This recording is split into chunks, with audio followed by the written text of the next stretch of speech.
ang dalawang magkatunggaling kandidato sa pagkaalkalde sa Dasol, Pangasinan na isailalim ang bayan sa areas of concern ng Commission on Elections.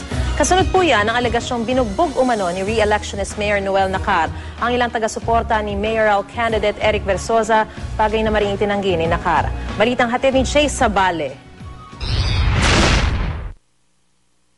Patong-patong na reklamong physical injuries, grave threats at malicious mischief ang isinampa ng 5 lalaking ito laban kay re-electionist Dasol, Pangasinan Mayor Noel Nacar ng National People's Coalition. Sa salaysay ng grupo na taga-suporta umano ng kalaban ni Nacar na si Eric Versosa ng Liberal Party, sinapak at binantaan umano sila ng alkalde.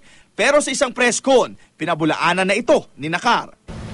5 yung sinasabi to, yung binugbog ko doon. Ang lakas naman ni Mayor Nacar, lasing pa.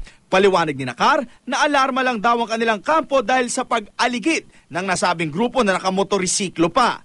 Hinarang lang daw nila ang mga ito at kinausap. Dahil sa insidente, nilagdaan ng ilang miyembro ng Liga ng Barangay sa Dasol ang isang resolusyong kumukondena sa pagpapakalat ng mga political party rider. Git naman ang katunggali ni Nacar na si Versosa, hindi malinaw sa kasunduan kung anong klaseng rider ang kinukondena.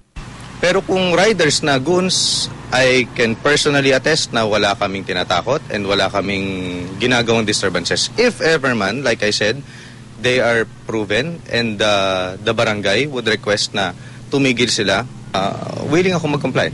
Dahil sa tumitinig tensyon sa Dasol, payag ang dalawang kandidato na isailalim ang bayan nila sa areas of concern ng COMELEC.